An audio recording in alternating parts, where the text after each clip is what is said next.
Mariners lose 6-3. They fall to 81-66 on the season. They lose the first of the 3-game series against those vaunted Los Angeles Dodgers. Let's go over the scoring plays. Mariners get on the board first. Eugenio Suarez with a home run off of Bobby Miller, not Bryce Miller, Bobby Miller, to make it 1-0 Mariners. But in the 5th, Miguel Rojas connects on a 2-run homer, 2-1 Dodgers. In the 6th, Max can be money. Max Muncy triples to score Will Smith to make it 3-1. JD Martinez, the absolute owner of the Seattle Mariners, singles to center, 4-1.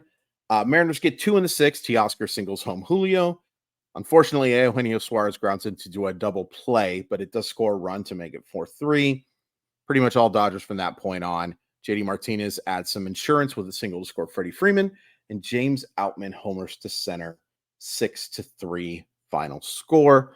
Before we get into it, let's thank the good people of Simply Seattle for sponsoring the show. Simply Seattle has the very best in Seattle sports gear. Mariner stuff, Kraken stuff, Seahawks stuff, Sounders stuff, Storm stuff, Husky stuff, Cougar stuff. They just have the best of stuff. And they've got great hats, shirts, hoodies, original stuff, original Seattle stuff, like some awesome just Pacific Northwest themed stuff that is terrific. I say it every show. I cannot recommend them enough. Not only because they're sponsoring the show, but because they're just an awesome product. Before they were sponsoring the show, you guys know I was talking about Simply Seattle an awful lot before that. There is zero bias, even though there's a smidgen of bias now. And once you find all that great stuff, use promo code MollyWop15 to save 15% off your order. Thank you so much, Simply Seattle, the very best in Seattle sports stuff. So I've recorded this one a bunch. If you guys remember last video, I recorded a bunch, but it was because there was the lawnmower man and my puppy barking like crazy. This time it's because I've had some internet issues. So this one might be a little quicker. And if I skip something, it's because, I thought I recorded that I probably talked about it on the 7th time that I tried this. I thought this was a great baseball game if you're a fan of the Dodgers or just a neutral party.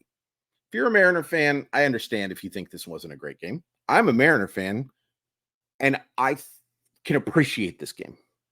You ever seen a movie that you like, that the acting is good, it's perfectly paced, the direction is good, and you still don't like it, in part maybe because of the ending? That's what this game was for me. It was a really well-played game between, I think, 2 really good teams. And in the case of the Dodgers, one really great team. I think the Dodgers are easily the best team in baseball. All due respect to Atlanta, all due respect to Tampa Bay, Baltimore, everybody. There's some really good baseball teams right now. But if you put some sort of weapon to my head and said, Chris, tell me who the best team in baseball is, the Dodgers would come out of my mouth really quick. They're awesome. They are an awesome, awesome team that's going to be awesome for a very, very long time. Yeah. So some positives. I am listing George Kirby in the positives, and some of you will disagree. That's fine. Okie dokie. I think some of you might just be mad because George Kirby was honest about something, but if you don't think George Kirby was great tonight, that's fine. I don't even think he was great tonight. I thought he was really good, and actually, I would go great for the first 4 innings. That was him at his best. Like, even, Mookie Betts gets on a couple of times. Outside of that, he was really good. But unfortunately, in the 5th, he gives up an absolute blooper of bloopers to Jason Hayward. He gets the next 2 out, and you're thinking you're going to get out of this thing just fine because you're facing Miguel Rojas. And the pitch just runs right into his hands, and he puts a good swing on it, and he hits a ball that only gets out in 1/3 of parks. And I'm not being hyperbolic there. It literally, according to the stats, would only get out in 10 of 30 parks. Miguel Rojas. It wasn't even that bad of a pitch. It's a good swing against a hitter that has hit 4 homers this year. And honestly, was a little surprised he's hit that many. And he's been a horrible offensive player for the overwhelming majority of the year. Yeah. And then in the 6th inning, yes, he did struggle. He absolutely did struggle. It's okay to struggle. It's okay to have one bad inning. You'd prefer not to. I would love to see 8 scoreless or 9 scoreless from George Kirby every time he's out on the mound. But I'm not asking for perfection, especially against the Dodgers. And by the way, you saw me do the hand things. Calling that a triple is absolute nonsense. Teoscar Hernandez absolutely made an error on that play. That's what scored the run. That's what allowed the runner to get to third base. It was a very bad defensive play. I'll even say this, maybe the run still scores if he fields it cleanly. There's no way the runner gets to third. Nope. Not having it. Scorekeeping stinks right now. Ugh. But anyway, I mean, it was a hard hit ball. Kirby did struggle in the 6th, but for 5 innings, really 4 2/3 innings, I guess, George Kirby was awesome. And I was encouraged by what I saw from him. Very encouraged.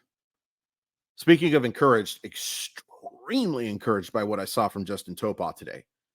Hit his spots, missed a bat, gets the strikeout is what I was trying to say there, missed a bat.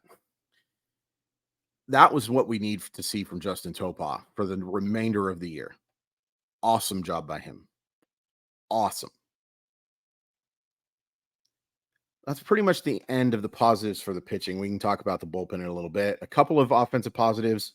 Julio stung the baseball for the majority of the night. Yes, he does with a runner on second base. Doesn't come up clutch. They're not in this game without Julio Rodriguez. It's tough to be too mad. We're not asking him to hit 800. And Jared Kelnick. Awesome to see him reach 3 times. Awesome to see him back in the lineup. It's just nice to see Jared Kelnick back in there. Stung a baseball in the, I believe it was the 7th. Yeah, no, it must have been the 6th. Anyway, very nice day from Kelnick. Took some really good at-bats today. Some other guys did not have some good at-bats today. JP Crawford hit a double. 4 really ineffective at-bats other than that. Teoscar drives in the run with the single, ineffective outside of that. Dominic Canzone just looks awful right now.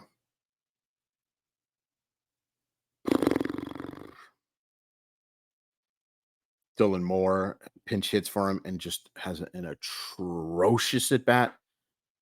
Strikes out looking at a pitch that he looked like he disagreed with. It was blatantly a strike. Bad strike zone again tonight, by the way. Of course it is. Umpires are just awful right now. Not even right now. They're just not good at their jobs. It's too hard of a job to do. Give me the robots.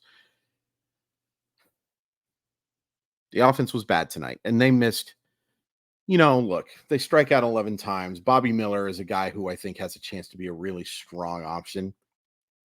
But they missed some pitches tonight, folks. There were some cookie cutters that they just didn't make connection on. Ty France missed a few of them. Mike Ford had some chances in his pinch hit at bat.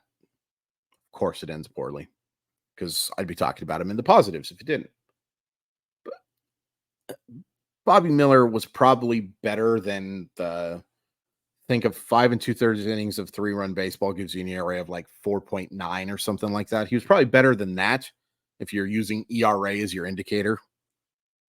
Don't do that, but he wasn't good. Mariners should have scored a bunch of runs tonight, but they didn't. And it came back to bite him in the tuchus.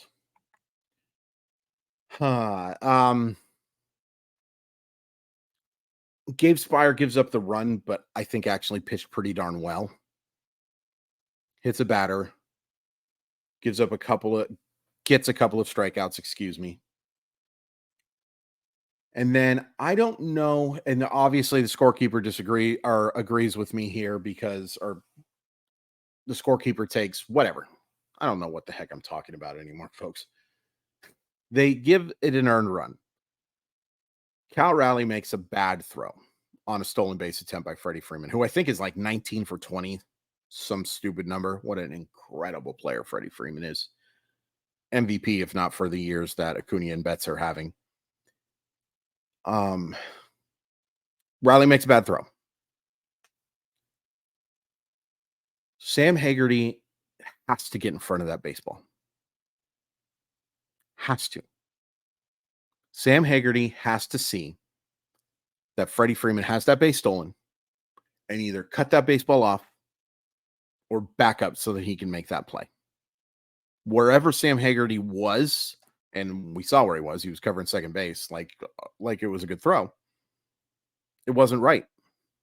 I don't want to blame Hegarty too much for it, but it ends up being a big play.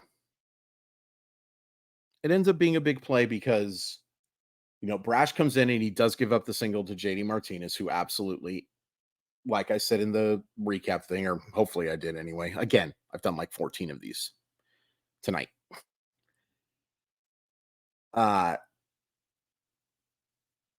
He hits the single on a so-so pitch from Brash at best on the outside corner, but didn't have a lot of movement to it, and Martinez seemed to pick it up pretty well. Anyway,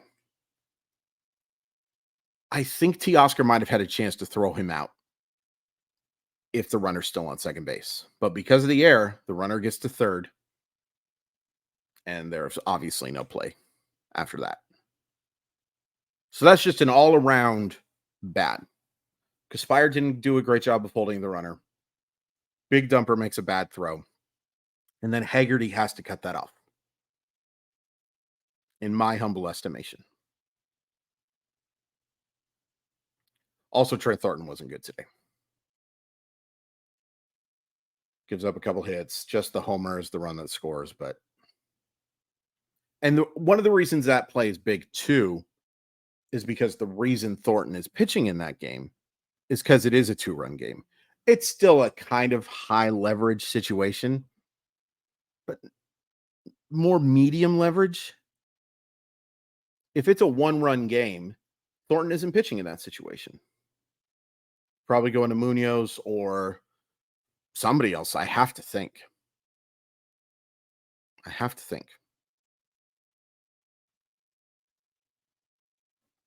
This is the type of loss that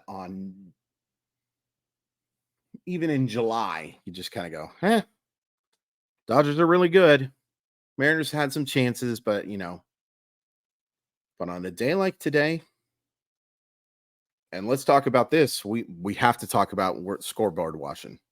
Wish I had some sort of little insert thing that I could do. Scoreboard watching. The Mariners do get help today from two teams, and not some help from the Blue Jays. Blue Jays win 3-0. Guardians absolutely shellac the Rangers. And the Kansas City Royals beat the Houston Astros. And folks, the Houston Astros have now lost 3 of 4 games to the Oakland Athletics and the Kansas City Royals, who I believe have combined for 200 losses on the year. And if they haven't, it's very close. Thank you. Thank you, Kansas City. Thank you, Oakland. We appreciate it. Unfortunately, though, the positive is that you didn't lose any ground to those two teams, but the Blue Jays get closer. It's nice that the Mariners have the tiebreaker against the Blue Jays, but they do get closer, and they don't make any ground on Texas and Houston. That's a bummer. That is a bummer. An understandable bummer, a justifiable bummer, but a bummer. My voice went up kind of high there. And now tomorrow you have Bryce Miller against Clayton Kershaw. Probably. There has been some talk that Clayton Kershaw might get skipped. I recommend it. Dodgers, do it. Please. Please. Again, really good game. Really frustrating loss. because you had your chances. Oh, how you had your chances.